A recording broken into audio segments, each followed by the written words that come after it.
يا أهلا بيكم. النهاردة هنتكلم عن لغز صغير كده بس مهم جدا. بيقابل تقريبا أي حد شغال في مجالنا، مجال البنية التحتية للبرامج، وهو السحر ورا ملفات الدوت ساك. أي حد بيتعامل مع دوكر أكيد عدى عليه الملف ده قبل كده. ملف شكله غريب قوي، حجمه 0 بايت.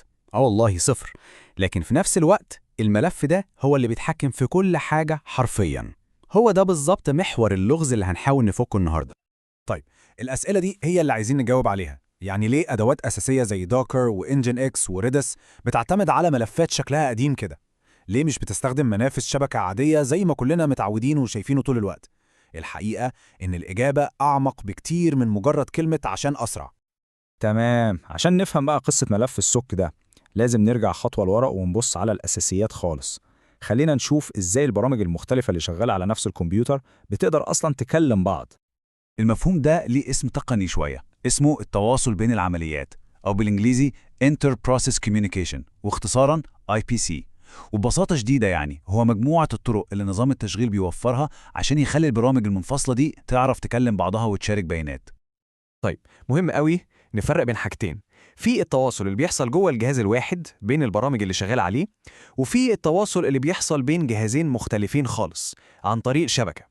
الأولاني ده كله بيحصل تحت سيطرة نظام التشغيل، أما التاني ده فده حوار تاني خالص بيحتاج بروتوكولات وشغل شبكات معقد. الاي بي سي ده ليه طرق كتير الحقيقة. يعني في حاجة اسمها الذاكرة المشتركة، وفي تمرير الرسائل والأنابيب أو البايبس وحاجات تانية. لكن النهاردة تركيزنا كله هيكون على نوع محدد ومهم جدا من آخر حاجة دي، السوكيتس. وهنا بقى الحكاية بتبدأ تحلو. ملفات الدوت سوك دي هي في الحقيقة نوع خاص جدا من السوكيتس اسمه يونكس دومين سوكيتس، ودي نقدر نعتبرها أداة متخصصة قوي معمولة مخصوص للتواصل المحلي، وبتقدم مزايا يعني ضخمة. أول حاجة لازم نفهمها كويس جدا إن ملف السوكت ده مش ملف بيانات عادي، يعني مش هتلاقي جواه داتا. حجمه دايما صفر. ليه؟ لأنه ببساطة مجرد عنوان، زي ما يكون مدخل في دفتر عناوين تيجا بيشاور على مكان معين. نقطة اتصال موجودة جوه ذاكرة الكيرنل، هو مجرد مؤشر مش أكتر من كده. طيب بصوا بقى على المقارنة دي عشان دي مهمة قوي. في الحالة العادية لو بنستخدم سوكت شبكة عادي زي TCP/IP، حتى لو الاتصال ده بيحصل على نفس الجهاز يعني من برنامج لنفسه، البيانات بتضطر تلف لفة طويلة ومعقدة جوه حاجة اسمها النتورك ستاك. لكن بقى مع اليونكس دومين سوكتس الموضوع مختلف تماما، مفيش اللفة دي كلها. البيانات بتتنقل بشكل مباشر، بتنسخ مباشرة من عملية للتانية جوه الكيرنل نفسه. الكيرنل اللي هو قلب نظام التشغيل زي ما بنقول. والنتيجة الطبيعية للمسار المباشر ده إيه؟ أداء طبعًا. اليونكس سوكيتس ممكن تكون أسرع، مش شوية، لأ أسرع مرتين أو حتى 3 مرات من استخدام TCP/IP للتواصل على نفس الجهاز. فرق ضخم. طيب إزاي السيرفر بيعمل الكلام ده؟ الموضوع بيمشي في كام خطوة بسيطة. الأول بينشئ السوكت نفسه، بعدين بيربطه بمسار ملف معين على الجهاز اللي هو ملف الدوت سوك بتاعنا، وبعدين بيخليه في وضع استعداد يستقبل الاتصالات، ولما يجيله اتصال يقبله ويبدأ يبعت ويستقبل بيانات. عملية منظمة جدا. بس استنوا، السرعة دي ميزة ممتازة، لكنها مش القصة كلها. دلوقتي هنتكلم عن السبب الحقيقي، السبب الأهم اللي بيخلي الأدوات الحديثة تعتمد على السوكيتس دي بالذات: الأمان.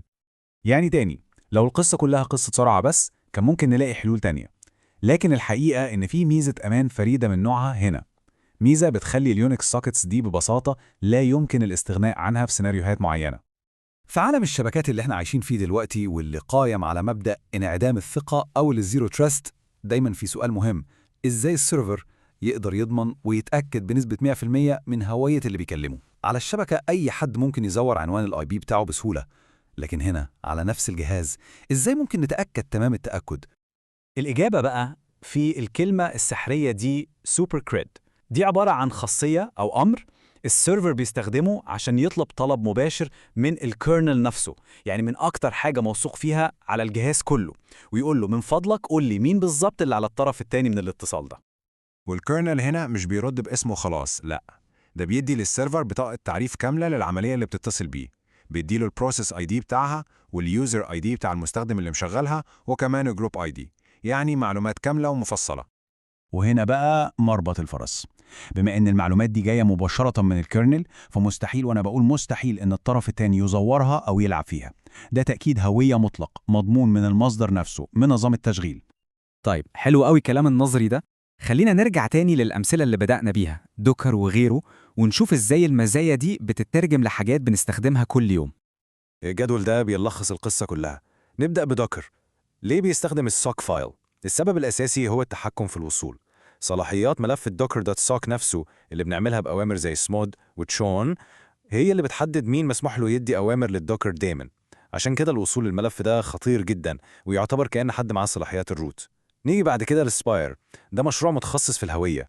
هنا بقى بيستخدموا الجوهرة الحقيقية، خاصية SO Peer Cred، عشان الايجنت يتأكد بالملي من البي اي دي بتاع أي ورك لود بيطلب شهادة، وده بيقفل الباب تماما قدام أي محاولة لانتحار الشخصية. وأخيرا Nginx. في أغلب الأحيان بيستخدموا عشان السببين الأولانيين، الأداء العالي والبساطة، خصوصا لما بيكون شغال كبروكسي لسيرفرات تطبيقات محلية زي Node.js أو بايثون على نفس الجهاز. والرسالة دي اللي أكيد ناس كتير شافتها بتلخص الحماية دي بشكل عبقري. دي رسالة خطأ حقيقية جدا. هنا Nginx فشل إنه يتصل بالسوكت.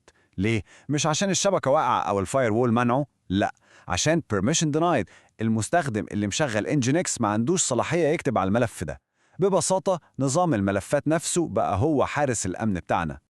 يعني الخلاصة هنا إن ملف السوكت ده مش مجرد عنوان وخلاص، لأ، ده بوابة أمان كاملة. هو بيحول مشكلة معقدة زي التحكم في الوصول للخدمات لمشكلة بسيطة جدا ومفهومة في عالم يونكس، وهي مجرد صلاحيات ملفات. وهنا خلينا نختم بسؤال مهم للتفكير. احنا فهمنا ازاي بنقدر نحقق الثقة المطلقة دي على مستوى الجهاز الواحد، لان عندنا الكيرنل هو الحكم ومصدر الثقة. لكن السؤال الأكبر بقى هو ازاي ممكن ناخد نفس المفهوم ده، نفس مستوى اليقين ده في الهوية، ونبنيه على مستوى شبكة كاملة، شبكة بطبيعتها معقدة ومليانة أطراف غير موثوق فيها.